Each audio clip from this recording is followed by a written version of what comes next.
right, hello everyone, and welcome to Hudson Institute. My name is Peter Rao. I'm a senior fellow here working on European affairs, and it's my pleasure to moderate today's discussion on the Russian military buildup around Ukraine and events happening in Ukraine itself.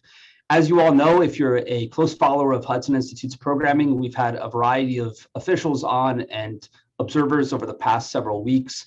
My colleague Ken Winstein, for example, interviewed Tumas Ilves, the former president of Estonia recently. General Ben Hodges, the former commanding general of U.S. Army Europe, was on with my colleague Mike Duran. And I hosted 3 German intellectuals last week to give us a view from Berlin, to give us a sense of the German soul and how they view the developments in Eastern Europe. But of course, the world is most interested in what Ukrainians and Ukraine has to say, given that it is the epicenter of events in Eastern Europe. And so for that, I'm thrilled to have today with us 3 people out of Kyiv, one by choice, an American national who has made Ukraine his adopted home, 2 Ukrainian nationals who will tell us about the feel from the street, the political situation in Ukraine, and what they expect going forward in the weeks to come. Svetlana Tsarashuk is with us. She is a multifaceted, very talented individual. She is a politician, a journalist, a democracy advocate, one could say. She played an important role in the Euromaidan protests in 2014. Subsequently, she was elected to parliament, and she also advised the deputy prime minister and prime minister on foreign affairs issues. Most recently, she joined Naftogaz as an international affairs advisor to the CEO. So it's a thrill to have her with us today. I know her because she is also a young leader at the Munich Security Conference, an alumnus of that program. And so it's great to have her with us today. Anna Hopka is the former chair of the Foreign Relations Committee in the Ukrainian Rada. She was elected also after being an important personality in the 2014 Euromaidan protests to the parliament. And just last week, National Public Radio, Mary Louise Kelly did a hit from Kyiv where you discover why it is that she retired in 2019 from parliament, did not run for re-election. Her daughter, Sophia, I commend to you that short program from NPR. She's an expert on Russian information warfare, Russian hybrid warfare. She too is an alumnus of the Young Leaders Program at the MSc and has a similar affiliation with the WEF, the World Economic Forum out of Davos. Hannah, it's also great to have you. And last but certainly not least is Nolan Peterson, the American on the program from Kyiv. Nolan is a U.S. Air Force special operator, a pilot, a veteran of both the wars in Iraq and Afghanistan. He's a conflict reporter who has traveled widely. In fact, he's traveled to all 7 continents. So it's a delight to have him with us with his experiences and views of the world.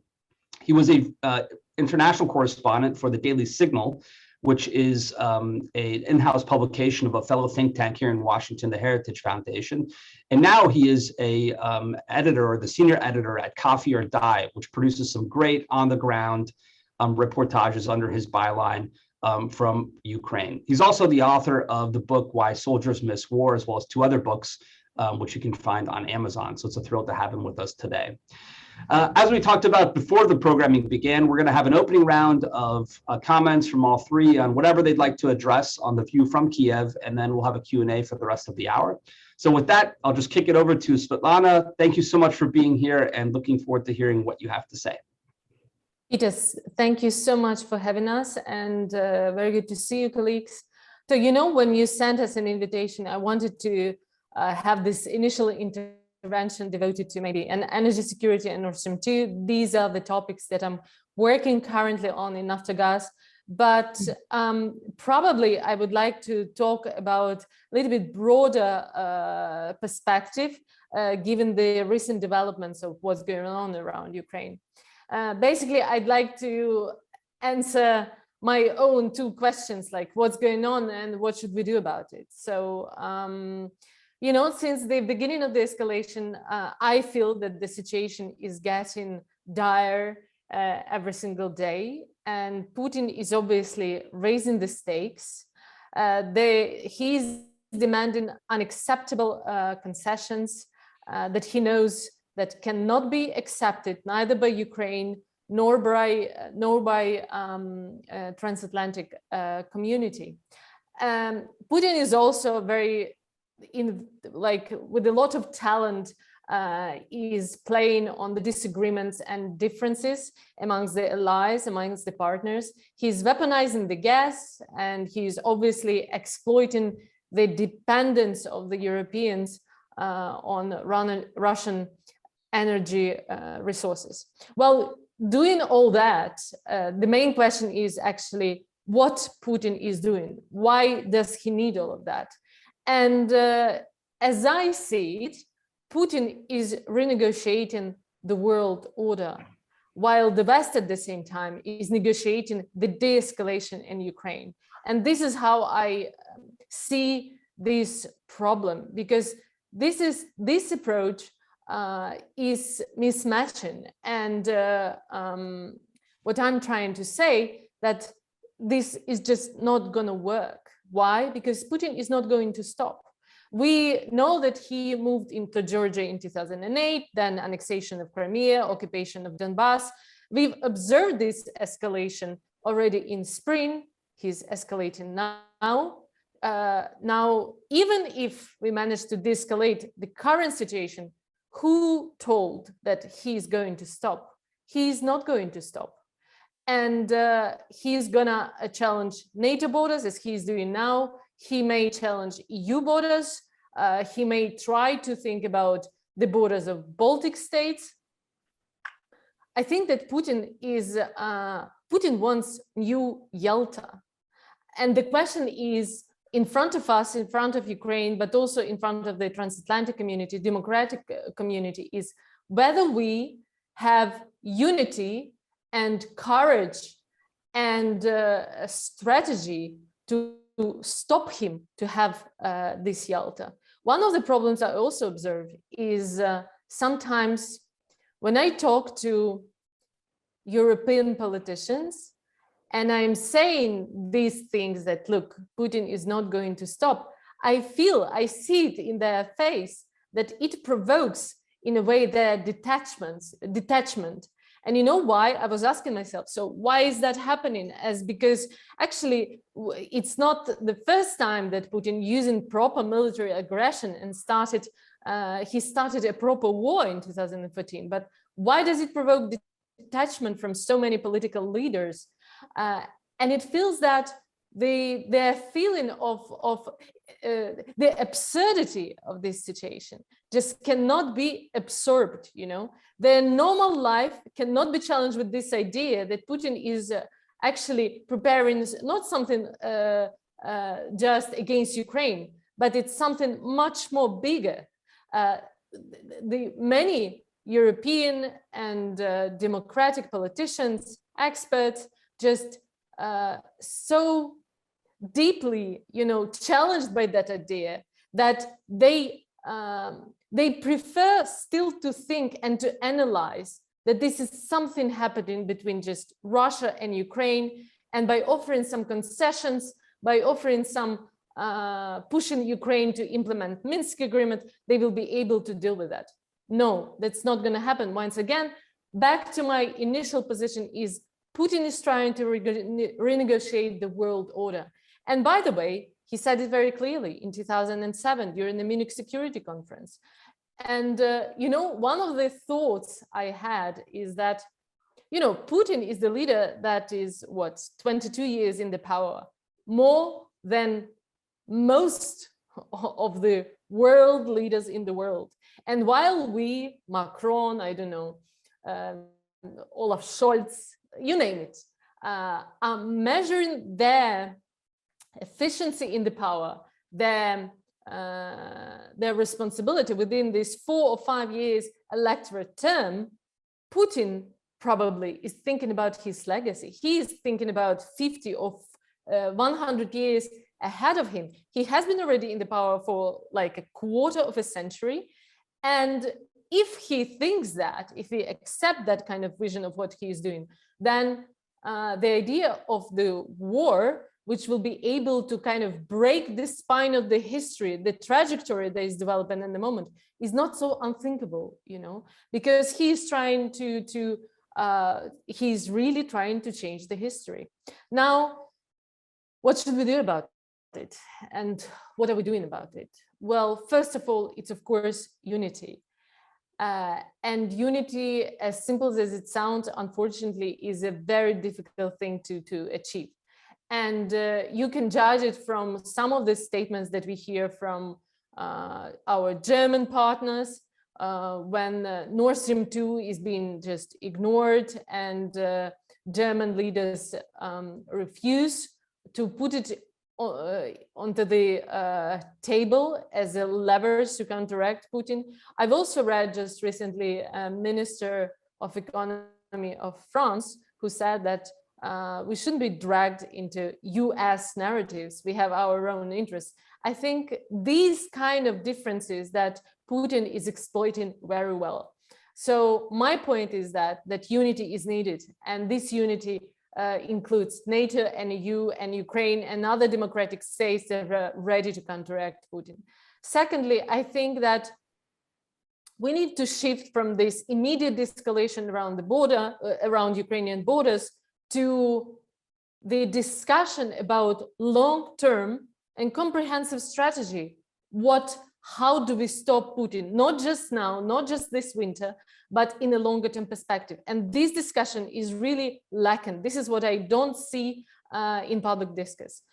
And the last thing I wanted to say, we've heard this idea about Finlandization of Ukraine, which was discussed apparently during Macron-Putin visit in Moscow.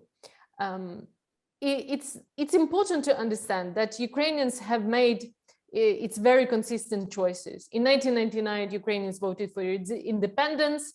We had free and fair elections consecutively, number of election cycles. We had Euromaidan revolution with dignity deliberately because Ukrainian chose its democratic, European, Euro-Atlantic future. Ukrainians enjoy their freedom of speech, freedom of expression, freedom of gatherings, and they're not going to make concessions on that.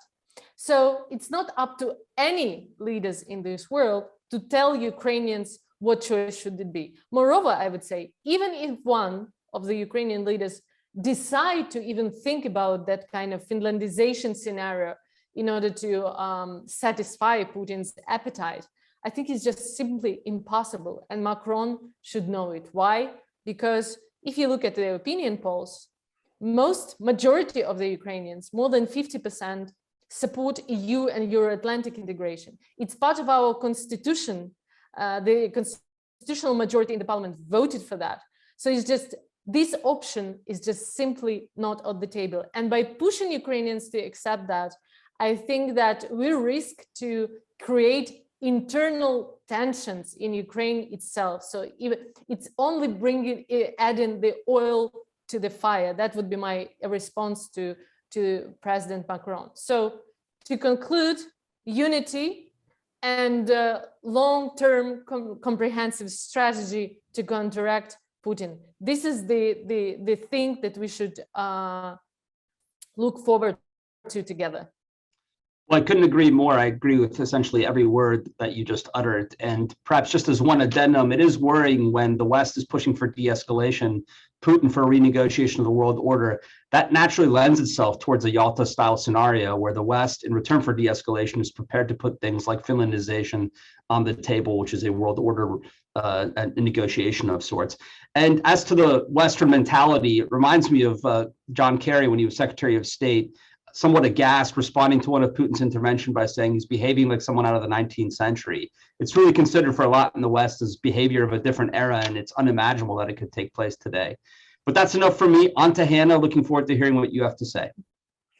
Thanks a lot, dear colleagues. It's my honor to be here today. And actually, I think it's a very important discussion. So geopolitical actuality of Ukraine is only growing given the increased hybrid attacks on Western civilization. And I think it's worth to mention that Putin's aggression against Ukraine and against the West will embolden the Chinese in the South China Sea and Taiwan also.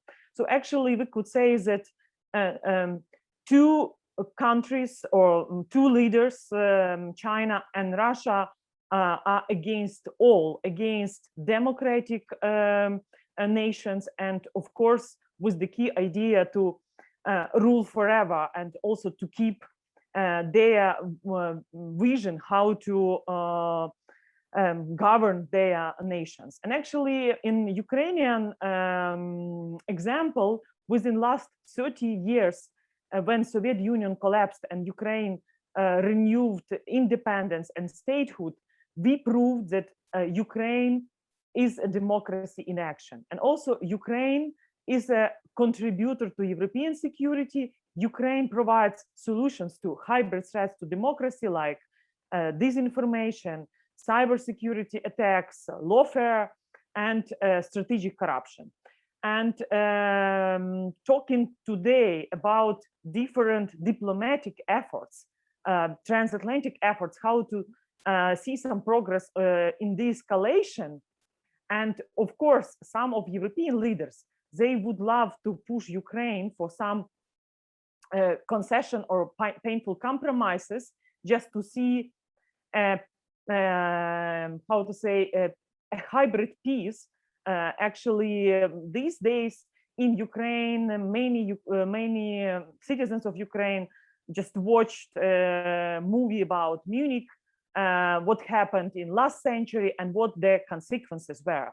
So actually, it's crucially important for the European values-based community and Euro-Atlantic civilization to remind about values and to reject the approaches which we've seen in 1938. So actually, I think that also it's really important about comprehensive strategy to talk about this.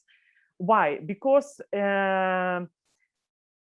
it seems like all these talks within 8 years, and I remember the first attempts of peaceful settlement of the conflict, Minsk I, then Minsk II, and what are the results of Normandy format?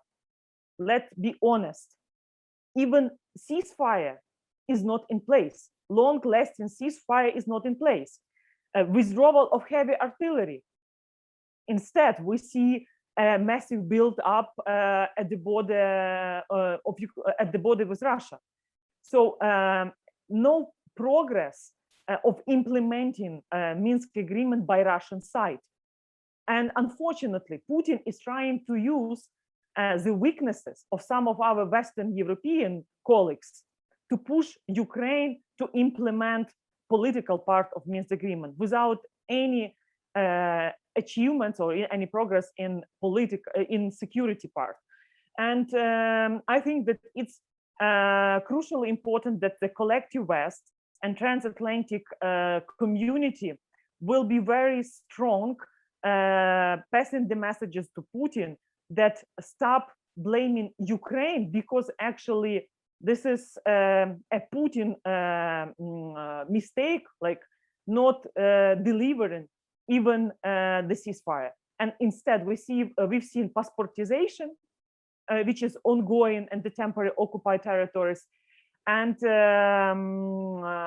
it's now important for us in Ukraine also to be united and to express our readiness to resist. But the key for us to see that the West will resist as well, and not to allow any how to say concessions from or some compromises. And what I would like to see, if Putin invades Ukraine again, it's wrong approaches, because it demonstrates the weakness of the West. Instead, I would prefer to see, for example, Putin, you have 1 week to de-escalate the situation. If the escalation hasn't happened, then Nord Stream 2 will be finally stopped and no more talks. And then if we don't see within a week de-escalation, then sanctions of oligarchs around Putin will be implemented. Because Putin, let's be very frank, he is afraid of sanctions against his inner circle. Putin became very weak within his 22 years of destroying Russian economy, making Russian citizens even poorer. The level of poverty has increased.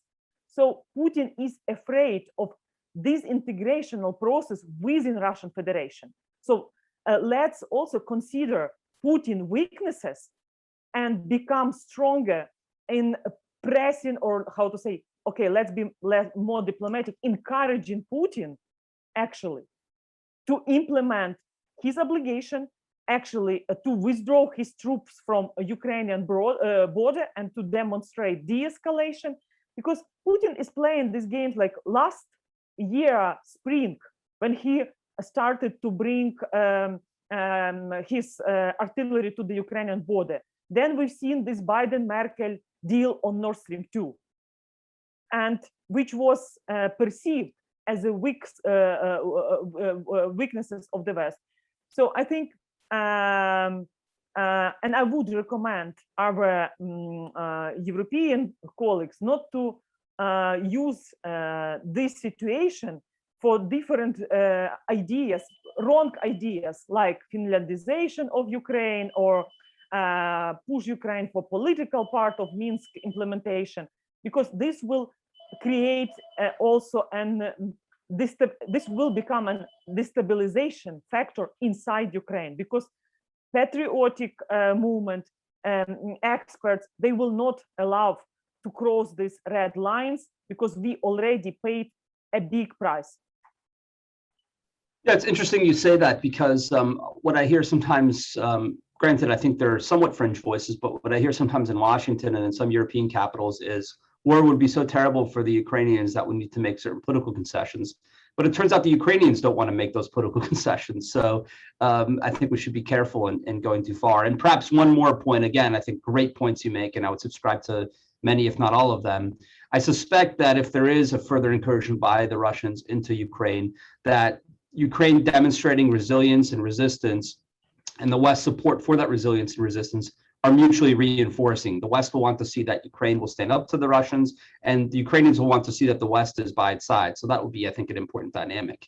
With that, over to Nolan. Looking forward to hearing your thoughts. All right. Well, thank you, first off, for inviting me to be here today. It is a real honor to speak with such a distinguished group.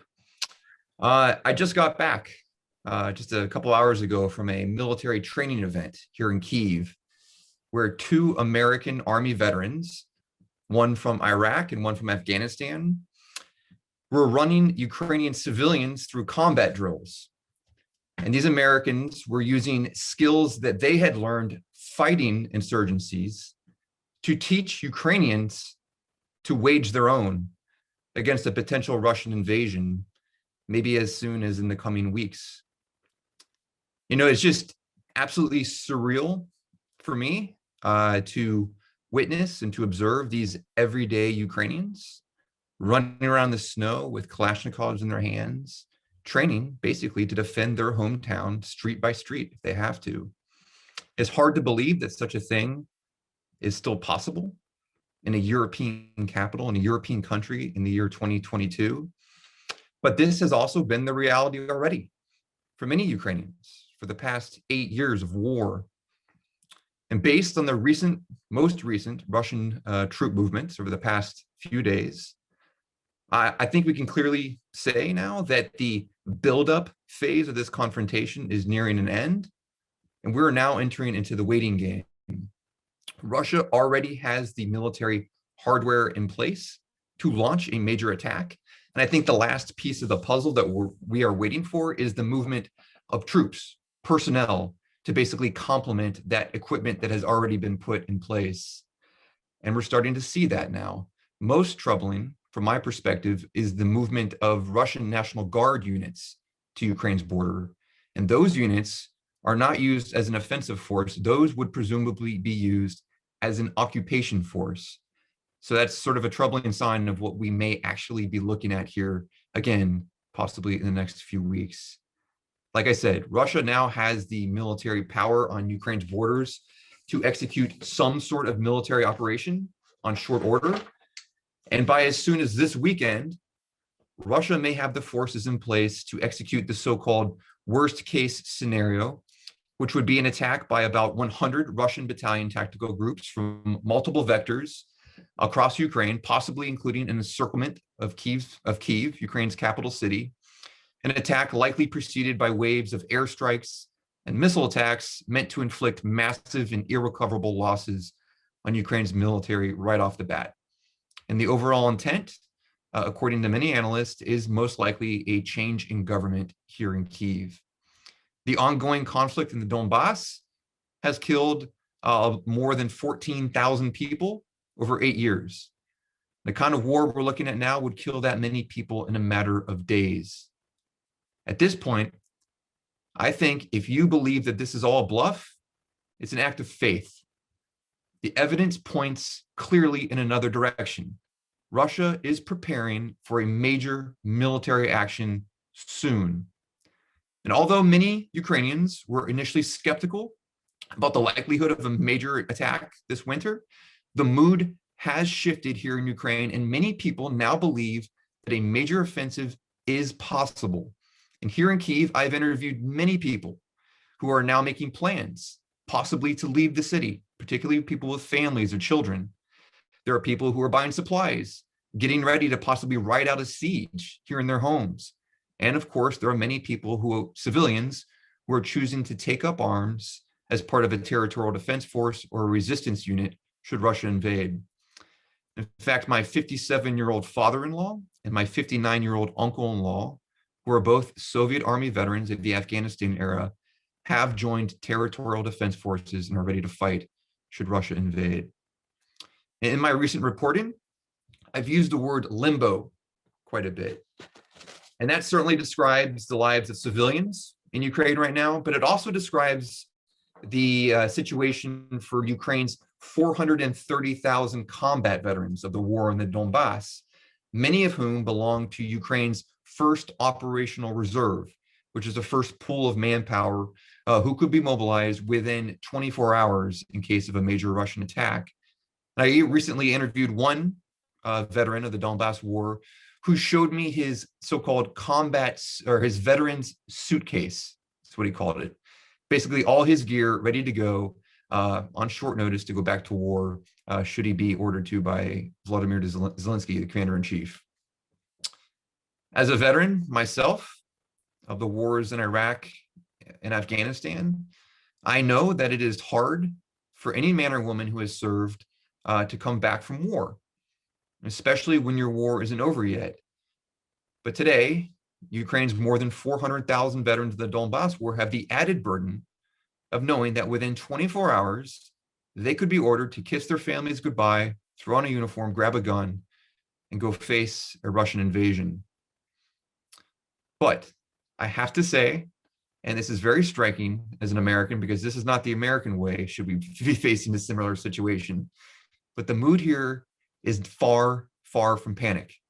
There's a social media campaign right now in Ukraine called "Don't Panic, Prepare." And I think that's quite emblematic of the mood, the national mood, as this country faces a crisis. I was recently out at the border, Ukraine's three-way border between Belarus and Russia, and the border guard troops there were relatively calm. The situation was, pretty tranquil, but they were extremely cautious about not doing anything or not acting in a way that Russia could exploit as some sort of propaganda pretense for launching a wider war. For their part, the Ukrainian nation, I believe, is right now giving the world a masterclass in how a democratic society should act in a moment of crisis. And here in Kyiv, I've done stories on civil society groups, which are teaching Ukrainian civilians combat first aid, where to find the nearest bomb shelter, even how to take care of children in a combat environment. And like I said, civilians are now flocking to territorial defense forces and other military units and military training courses, preparing possibly to defend their hometowns against a Russian attack. Just like when the war began in 2014, and thousands of Ukrainians joined civilian volunteer battalions to go defend the country when the regular military was caught off guard by the Russian invasion of the Donbass. Ukrainians today are not waiting for the government to save them. And I have no doubt that even if the Ukrainian military is defeated on the field of battle, the Ukrainian people are going to go on fighting until they have their freedom. I am, however, worried about what that freedom may ultimately cost Ukrainians, based on the amount of firepower Russia now has poised on the border. The recent surge in lethal military assistance to Ukraine by the US, the UK, and other NATO allies has certainly been a sign of solidarity with Ukraine. And those weapons will make a difference on the battlefield for Ukrainian troops. However, unfortunately, with a Russian offensive now possibly a week or a couple weeks away, I think it may be too late for that Western aid to make a measurable overall difference in Ukraine's ability to repel a Russian attack, particularly when it comes to an air campaign comprising Iskander missiles and airstrikes.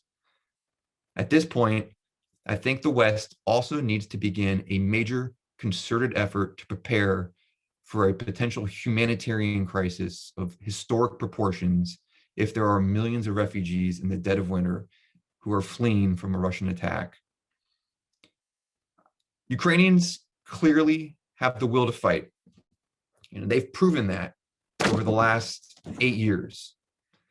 And Western help, whether military aid or diplomatic gestures, it sends a signal to Ukraine's civilians and soldiers that they haven't been forgotten and that their dreams of democracy and freedom and a pro-Western future are still worth fighting for. And I think that's a message that the whole world needs to hear. We need to remember that just one human lifetime ago, this country was on the deadliest battlefield of the deadliest war in human history.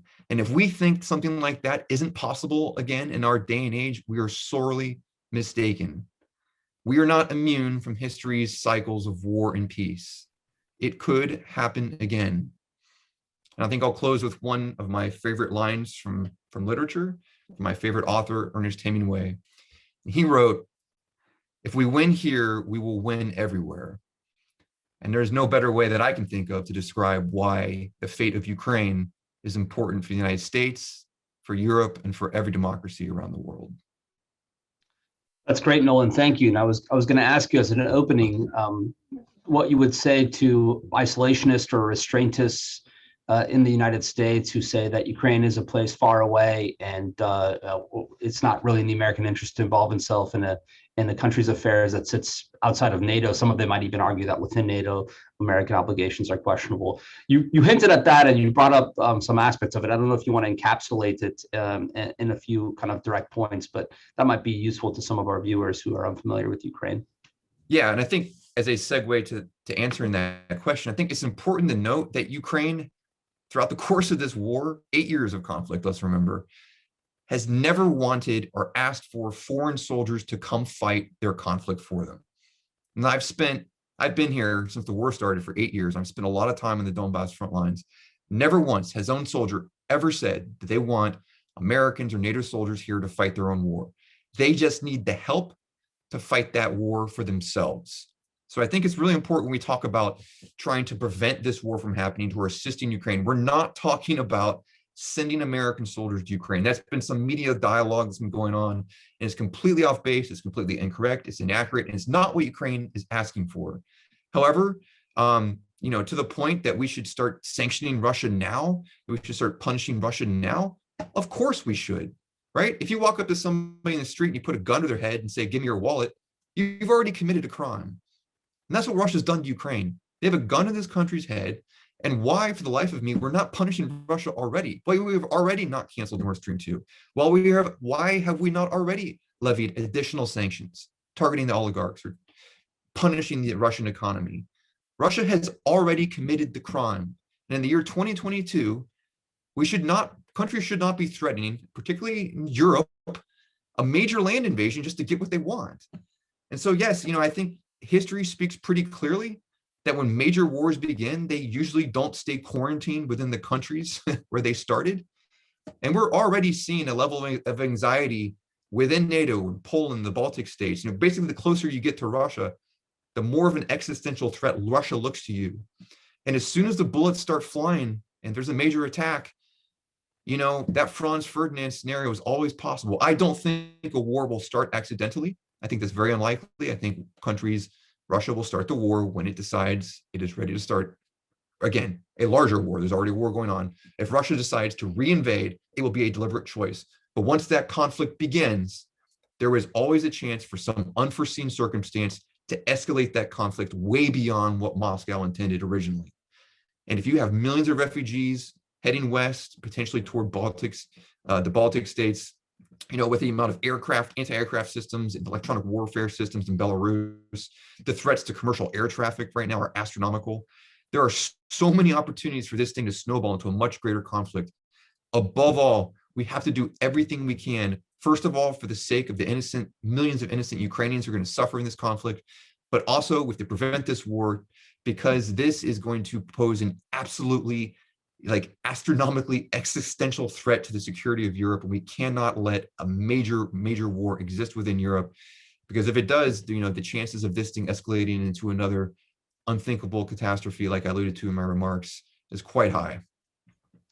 Thanks, Nolan. Hannah, if I could go to you, you began discussing the Minsk agreements during your opening presentation. And Minsk has been much in the news, not only because Macron apparently raised it in Moscow and he might be coming to Kiev to talk about different modalities or mechanisms within it. Also because I think there's some confusion in Washington as to what Ukraine's actual position on Minsk is. Chancellor Scholz was here in Washington, and he was asked, a quote was given to him by a Ukrainian official saying that Minsk is problematic. He says, no, President Zelensky stands behind it.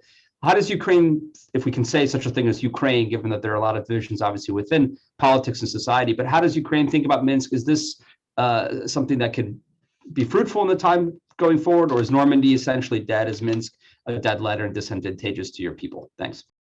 Thanks, Peter. Let's be honest. How we could talk about now Minsk implementation having the gun on our head? This is a massive buildup. So actually, without de-escalation, we cannot come back to or return to a discussion on Minsk implementation, because it's unfair and it's appeasement of the aggressor. So it's wrong approach. So now, instead of taking leadership and not following the blackmail of Putin, the West should prove that they are strong enough to explain Putin what is his place with Russian economy, which is about one California state or one country in Euro Spain. So I think that this is a very mistaken approach now to talk or to consider Minsk as a way out in this situation, when we are about, as Nolan mentioned, full-scale new invasion with missile attack on Kyiv. And actually, I agree with Nolan, and he's a great expert in military dimensions of this aggression, this hybrid warfare.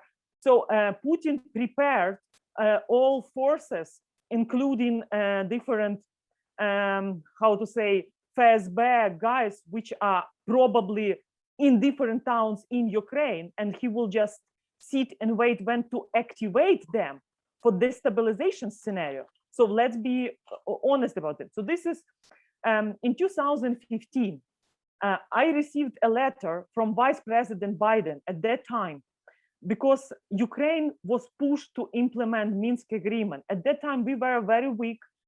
Army, we started to build from scratch. And in that letter, Biden was written like, if Russia fails to implement Minsk agreement, its part, we will impose tougher sanctions. Now Biden is the president of the United States, and nothing, no progress on Minsk agreement implementation. What I mentioned, no long-lasting ceasefire, no exchange of hostages, all for all, no withdrawal of heavy artillery. Instead, new massive buildup with a threat of full-scale invasion, was like a big war. And this will not be the war, just will, how to say, and NATO members like Poland, Baltic states, and others, they will be a part of this war, because it's about their future. The fate of Europe is being will be sold in Ukraine. So actually, the destiny of Europe depends on Ukraine. Let's be honest. And what I also wanted to add to Nolan arguments, why Ukraine matters to the American citizens or to European and others.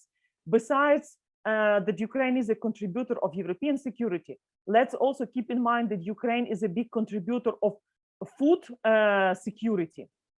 And more external threat we have, less products like Ukraine from Soviet time used to be the breadbasket of Europe, and now it's also the same, and many others arguments. But the question is now, it's not just about Ukraine.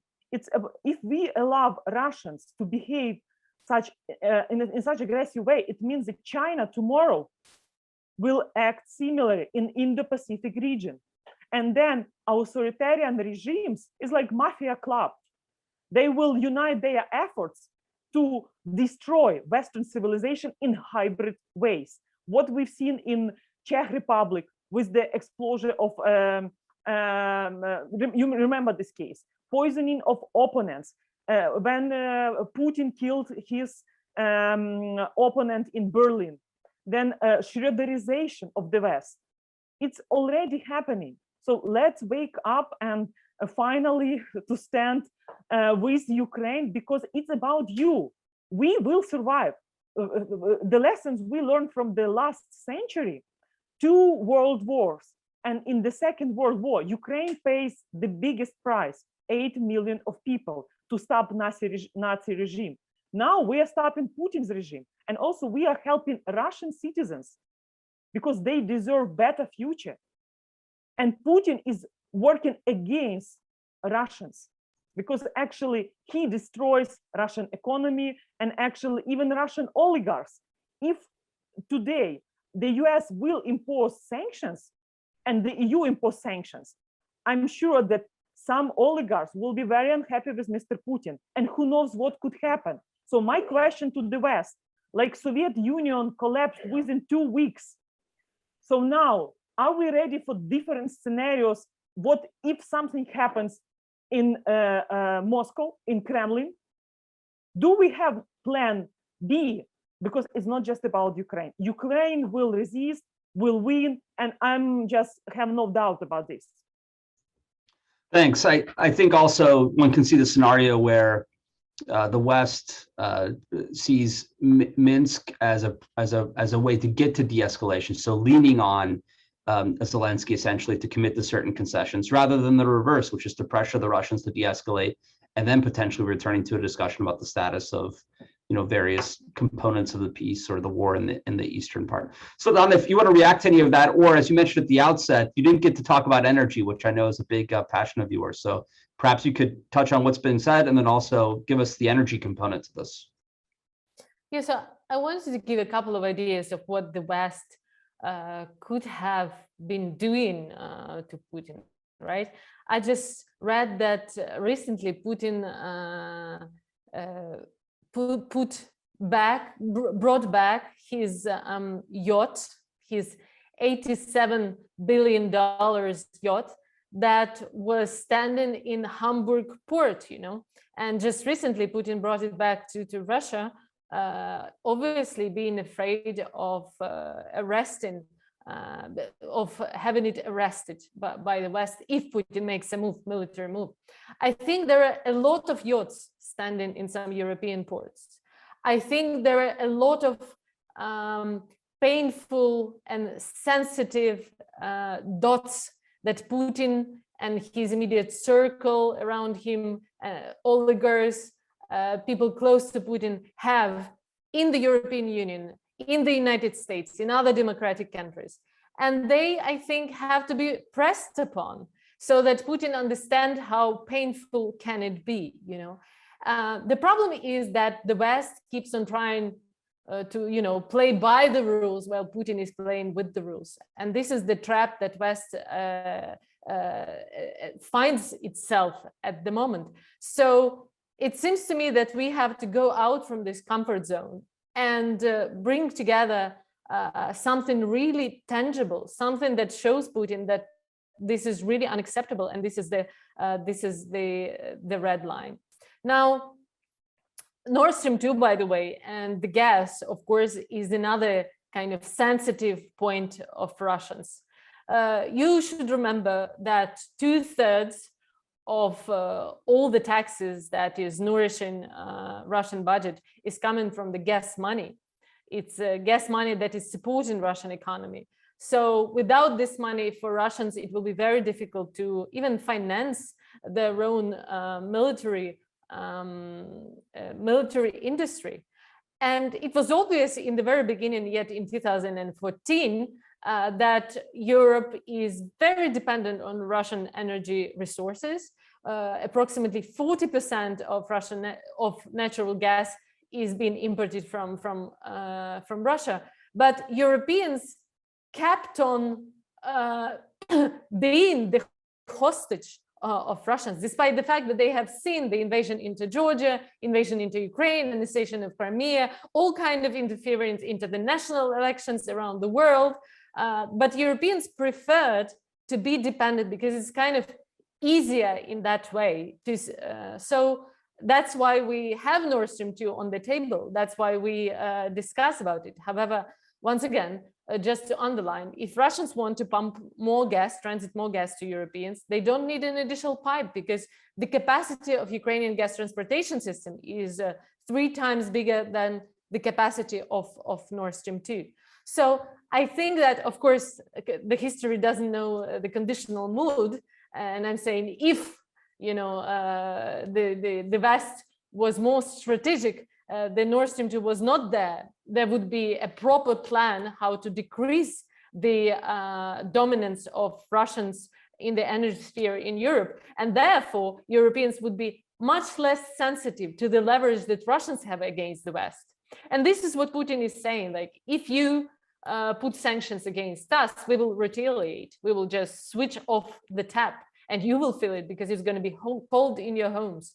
That's why I'm talking about this longer term and comprehensive strategy, because once again, even if, however, after the intervention of Nolan, it sounds as if it's really imminent and there's no way to stop it. I believe that there is still the way to stop it, this invasion. But even if we manage to de-escalate this situation, we definitely not should be calmed down, because Putin is there until the end of his life, obviously, and Putin's not going to stop, because he wants New Yalta, as I said in the beginning. At Hudson, we have a kleptocracy initiative, which actually works on a great deal on identifying and targeting corrupt Russian money, essentially. So I'm happy to hear that some of the recommendations you're making align very much so with what my organization's doing. So since you're in the corporate sector, as it were, can you give us a feel for how the private sector and the business community in Ukraine is faring right now, given the pressure they're under? Nolan mentioned that it may be imminent, commercial flights begin to shut down. I can't imagine that this is all good for trade and commerce and the rest, but maybe you could just give us an anecdotal sense for how things are going. I think that the Ukrainian economy starts to suffer. And obviously, in the current situation, foreign investors are not sitting there and knocking Ukrainian doors, you know, like to invest something into Ukrainian business, as you can imagine, right? And I think even without invasion on the ground, we have this economic invasion in the country, without a doubt. And slowly, our currency is devaluating, and we observe it already during several weeks. And I think many business are preparing the contingency plans. At the same time, from what I hear from corporate business, that head offices are really challenged with what to do further. What kind of strategy should it be? More money, less money? Should we close the offices? Should we continue operating? So this kind of situation is not helpful. And I think it's already building up for economic crisis in the future, whatever happens with regards to the military invasion. Thanks. Maybe Hannah, since you've already touched on high politics with Minsk, amongst other things, could you take us down to the street level? Nolan mentioned that there's a certain resilience or optimism amongst the average Ukrainian. Do you share that sentiment? I mean, how would you describe the mood at present in Ukraine? We organize a roundtable with the representatives of chief commander and also local communities from different regions of Ukraine, discussing the territorial defense and how to build this architecture and make it effective. So the spirit of average citizens is like, we will win. Actually, this is a message to Russians to stop Putin. And I read also a letter written by some military representatives from Russian Federation calling Putin to stop his plans and not to invade Ukraine, because they don't think that this war will help Russia, and like contradicting with Putin's message that Ukraine poses a threat to Russia. So, and also some filmmakers mentioned problems which Russia face now. It's like 2,000 territorial claims within the Russian Federation. So actually, it seems like some voices within Russian federations, they are starting to speak more loudly and also preventing Kremlin and Putin from very risky steps, because I can predict if Putin dares to reinvade or to conduct another incursion, so actually we could imagine, instead of Russian Federation, seeing Moscovia. So actually some processes might started in return within Russian Federation, because if you implement some hybrid attacks against other nations, one day this will be like, how it's called, will be back to you. And actually the spirit, the mood of society, because it's already 8 years of war, and people, of course, and the civic identity of Ukraine became much stronger. And also the Euro-Atlantic support also has been increased. So this is like Putin already lost Ukraine. So he will never return Ukraine back to the Russian sphere of influence. So he has to finally accept this reality. Never, because Ukrainians change. We are a sovereign nation, and we are contributing to European security. Our global mission is to help nations, also minorities which are suffering from authoritarian regimes, to become free. So this is why it's in the interest of West to support Ukraine to stop authoritarian regimes to extend their powers. Well, that was such a passionate rallying cry, and we've basically run out of time. I think we should just end there. Thanks to all three of you. I hope you all stay safe in the coming weeks and months, and God bless you all. Best of luck to Ukraine, but we're not just wishing you luck. We're going to be doing our best here from Washington to help support you all. I'd also just add that Nolan's a great follower on Twitter. He has a lot of the ground action documented, including what he just described earlier, which was that training of a U.S. Army veteran on the ground with great video and amongst other things. So I'd commend that to you. And you can find Svetlana and Hannah online as well. Thanks again for joining us. We'll have more to come on all things Ukraine in the coming weeks. And I appreciate you joining us at hudson.org today. Thank you. Thank you, Peter.